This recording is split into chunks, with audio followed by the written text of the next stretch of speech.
Mount Sinai South Nassau in Oceanside is proud to be the only hospital on the South Shore of Long Island rated high-performing in maternity care by U.S. News & World Report. That means mothers who delivered at Mount Sinai South Nassau had fewer early deliveries, fewer C-sections, and fewer newborn complications than other hospitals, with higher rates of breastfeeding and other positive outcomes. To learn more about why you should consider Mount Sinai South Nassau to give birth, visit southnassau.org/maternity or call 877-SOUTH-NASSAU. Thanks for choosing this free Anfield Index podcast.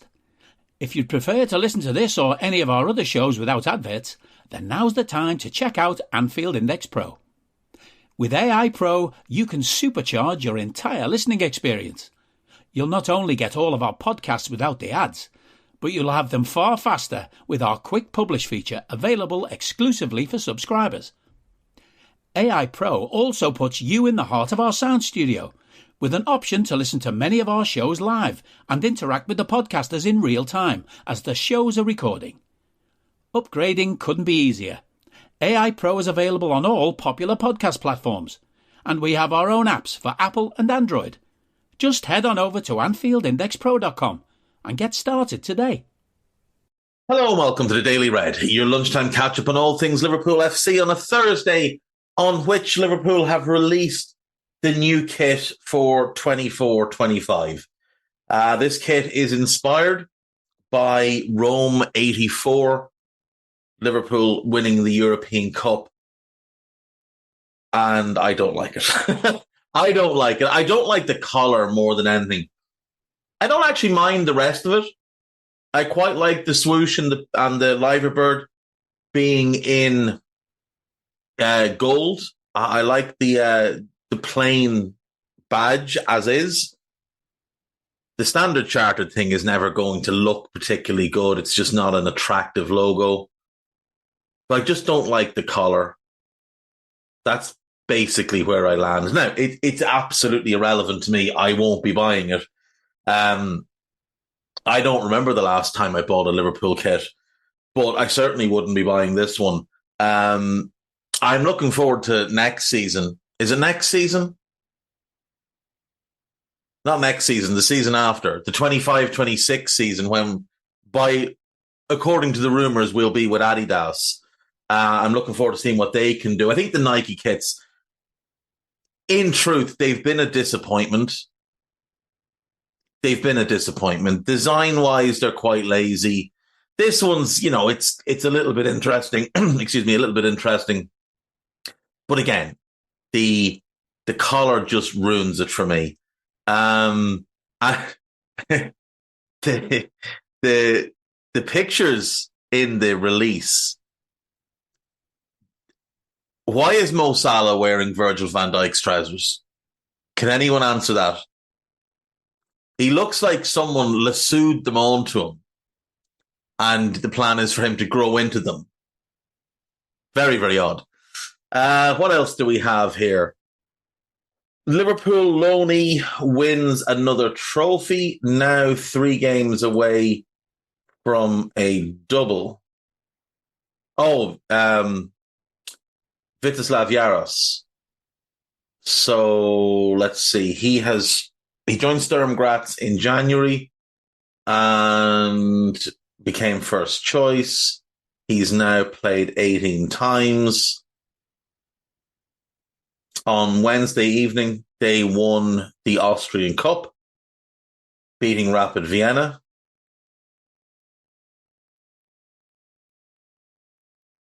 He also did really well when he was with St. Pat's in Ireland. Did really, really well. Won the FAI Cup and was tremendous while there.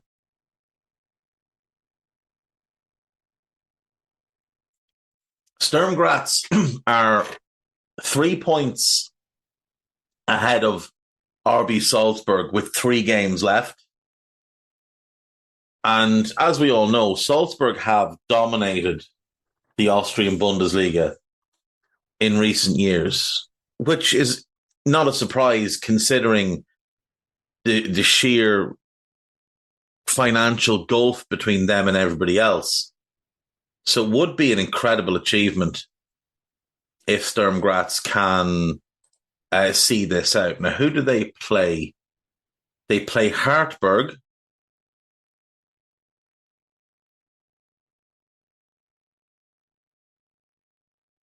Klagenfurt. And who else? Lask. Okay. So, based on league position, without knowing anything about Hartberg or Klagenberg, they should be expected to win both of those games. Lask will be tougher because they are decent, and that's away. The other two are home games. Salzburg play Rapid Vienna away. They should win that. They play Hartberg away. And they play Lask as well, but they play them at home. Salzburg have an advantage in terms of goal difference, but I don't know if it's head-to-head that decides it here. The two sides drew 2-2 at the weekend. Let's see if we can find what the result early in the season was. They lost to them in the previous game. They drew the game before that. And they drew the game before that. They did beat them in the cup, though. But if it comes down to head-to-head or goal difference, unfortunately, Salzburg would have both of them. They've scored more as well. So Sturm Graz just need to stay ahead of them. 2 wins and a draw, and the title is theirs. That would be very cool for Jaros, who's very highly regarded. And with Kelleher looking likely to leave this summer, he's probably the one that will be given the nod to step up. 22 years of age, you'd imagine this is the time for him to step up into the number 2 spot at Liverpool. What else do we have on? What height is he actually? Does it say here? Liverpool do like a tall goalkeeper. 6'2", 6'3". We'll come back to that. Bobby Clark has played his last game for Jurgen Klopp. Season ends early. I saw this on Twitter. I genuinely have no idea how tall. His Wikipedia tells me he's 7 foot tall. I'm fairly certain he's not 7 foot tall. It says here he's 1.9 meters. So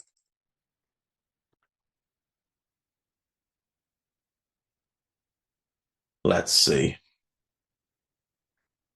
1.9 meters is about 6'2.5".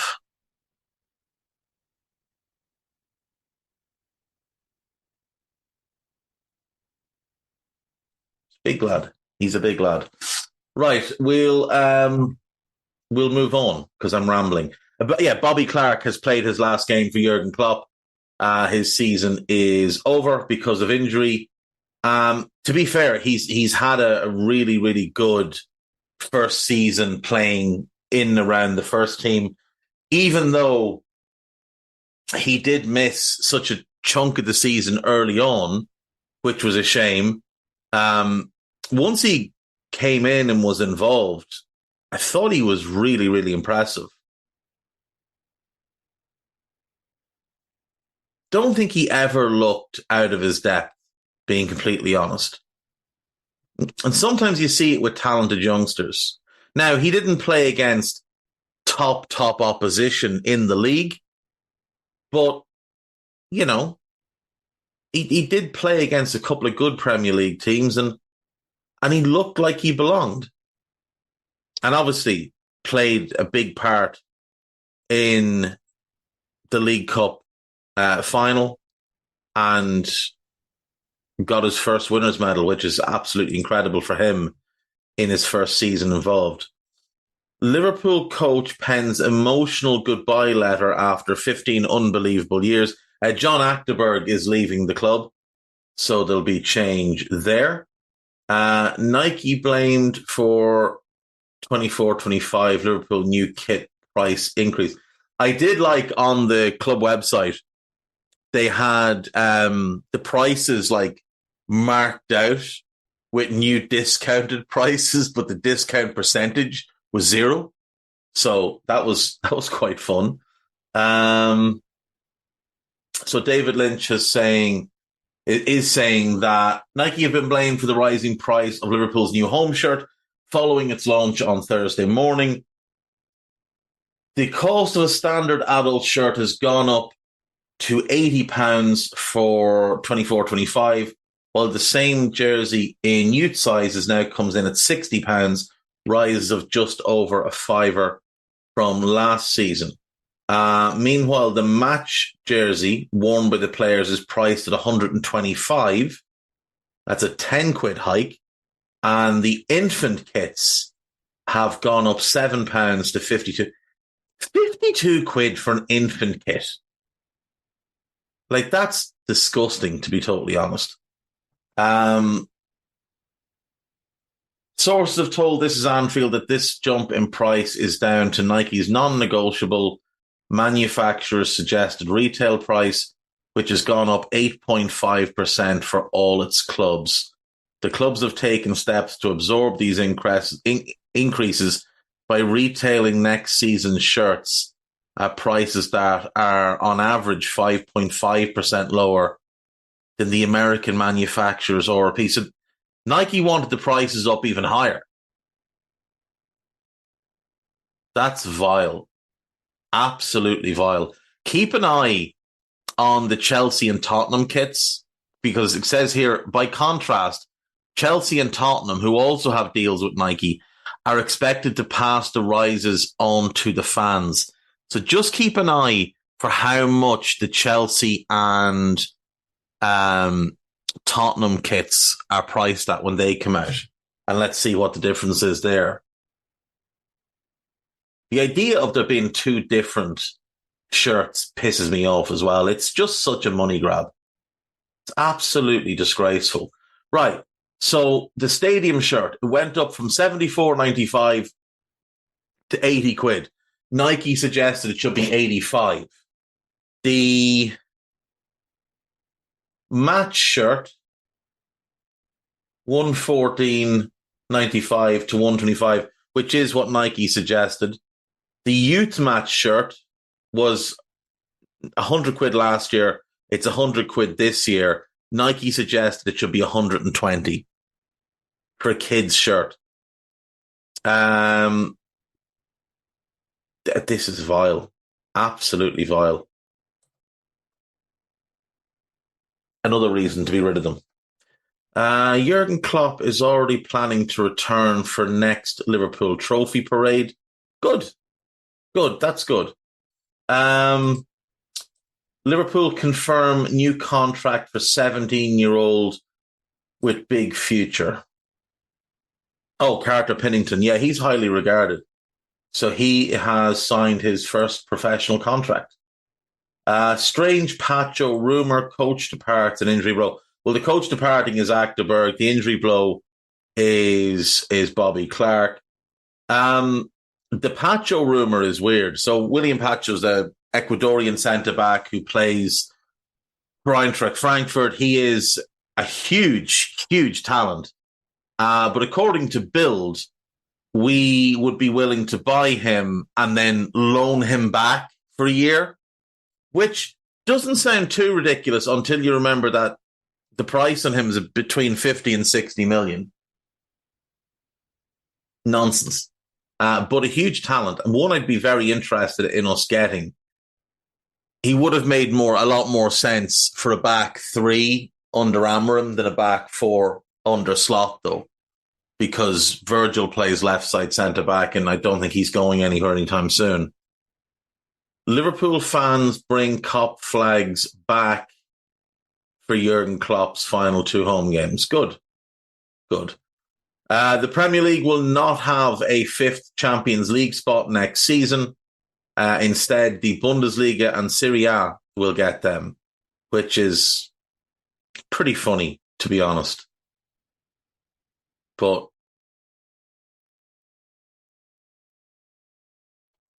it is what it is. Next year, hopefully, the Premier League will have 5 spots. Next season, I should say. Arnie Slot tactics, Feyenoord setup, and how Liverpool could set up. Well, I really hope it's not with this lineup that you've suggested here, which also doesn't in any way represent how he plays. That's horrendous, to be totally honest. I've watched a bunch of videos that people have done on YouTube, and I tell you one thing, some of them are absolute garbage. Like, very clear that so many of these people make these videos on YouTube having never watched a single game. And some of the suggestions for where players could play, like the idea of Joe Gomez playing left back, his left back predominantly provides the width on the left because the right winger has license to cut inside. The left back provides the width. How the fuck is Joe Gomez going to do that? Now, the right back plays a narrower role. He doesn't invert into midfield all the time, the way some people would have you believe.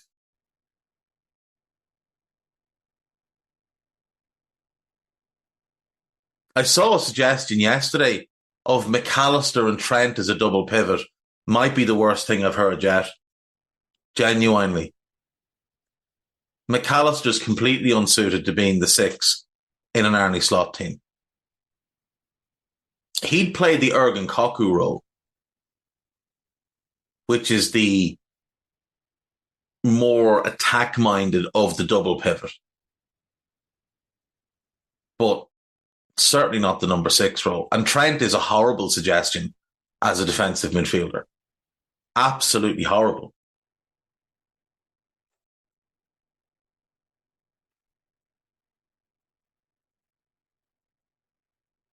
I actually don't think any of these people watch.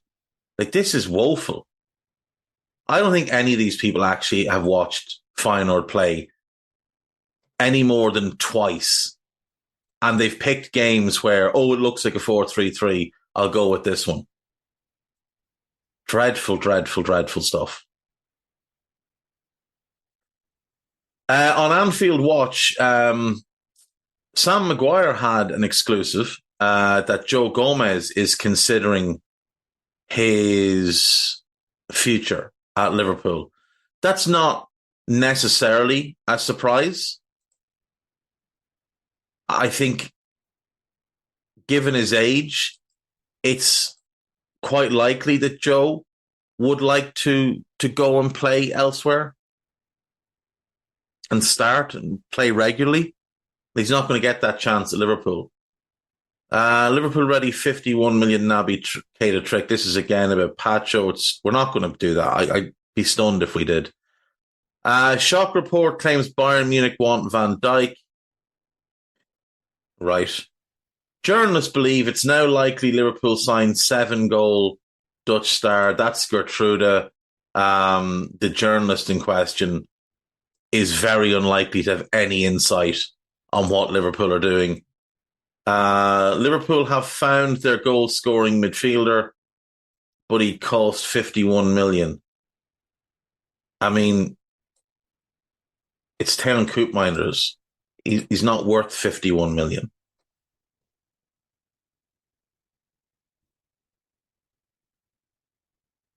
And of course, all the shit outlets, the Mirror and others that we won't name, they're all hyping this up. No. Just no. There's not a whole lot else on Anfield Watch.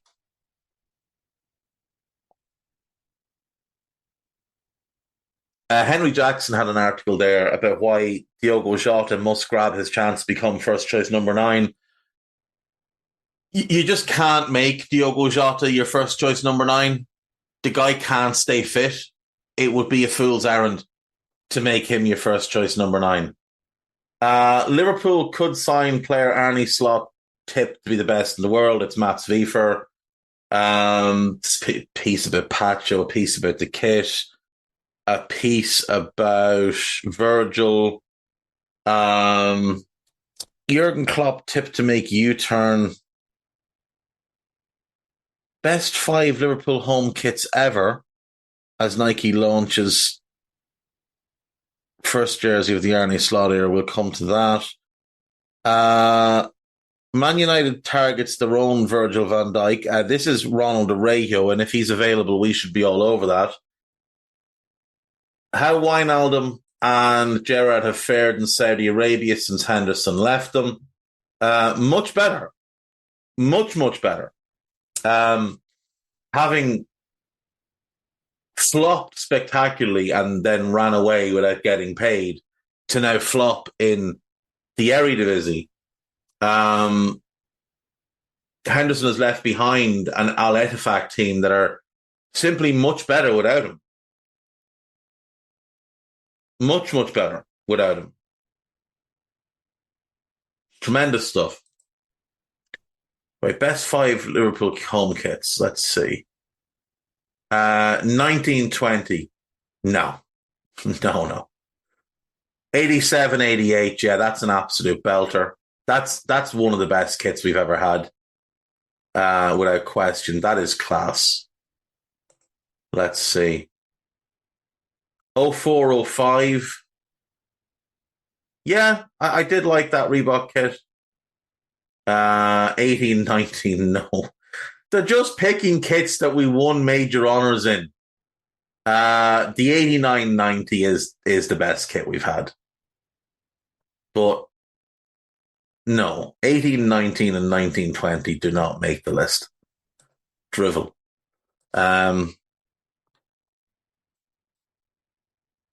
I saw a rumour yesterday linking us to Victor Osimhen. Unless John Henry's had a stroke, I just don't see it. Now, maybe they'd be interested in taking Darwin as part of an exchange. Who knows? But no, I don't think so. On AnfieldIndex.com, there's a piece about Gomez, a piece about Neil Jones saying he wouldn't sell Salah at any price. It's a foolish view to take. There's always a price on pretty much everybody. There's a piece about Pacho, and there is a piece about 10 Coop miners.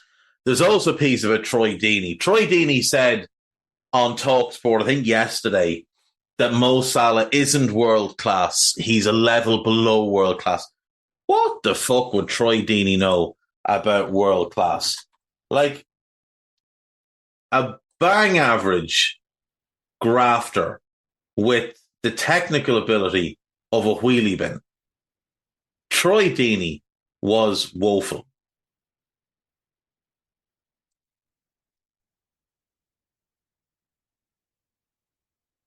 In his career, 23, 28, 37, 47, 54 Premier League goals for Troy Deeney, spread across 6 seasons. Well, 5 seasons because he got binned off after Watford got promoted again. Dreadful.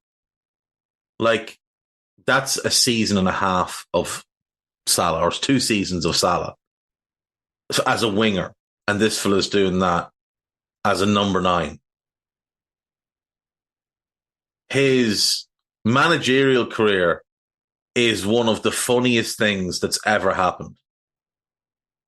He took charge of 6 games, 3 draws, 3 defeats, threw all of his players under the bus, got sacked, and then claimed that the reason he'd been appointed was because of his pull and basically his reputation. Absolutely deluded. Absolutely deluded, that fella. And what on earth he would know about world class. Ridiculous. On to the podcast side of things. There are 2 new scouteds. One where we had a look at the Champions League and the Championship. Still kind of relevant.